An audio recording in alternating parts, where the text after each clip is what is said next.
Share ko lang to sa inyo mga brad. May nabili nga pala tayo ditong wireless lavalier microphone. So, i-unbox na natin para makita natin yung laman.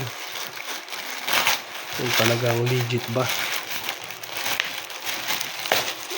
Nabili ko nga pala to sa TikTok sa halagang 439.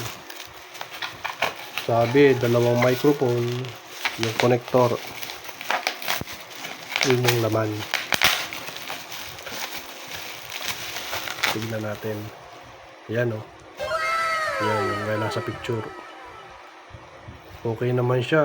Selyado. May plastic pa talaga. Check din natin kung kumpleto yung nasa loob ng box. Buksan na natin para makita natin yung laman.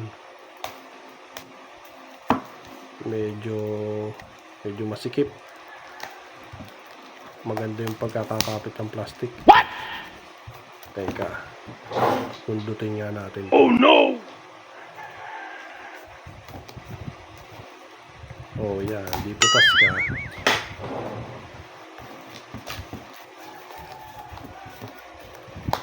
Ayan. Tatanggal na natin yung plastic. Makikita na natin yung laman.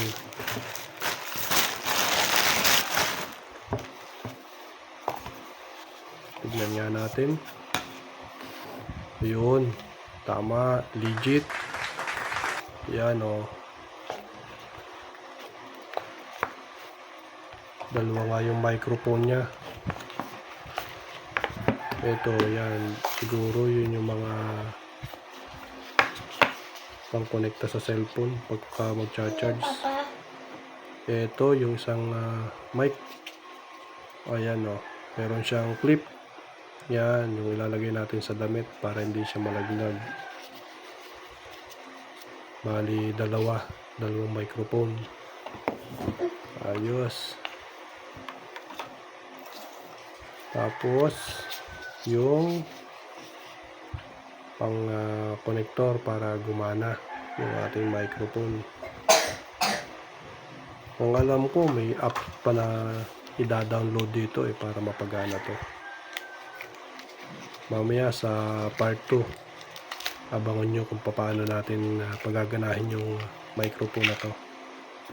Ito yung yan, yung pang charge sa connector. Alam ko nalolobat to Tapos ito yung pantakip sa mic para hindi yata marinig yung masyadong pagaspas ng hangin. Kaya siya parang buhok. Buti pa yung microphone may buhok.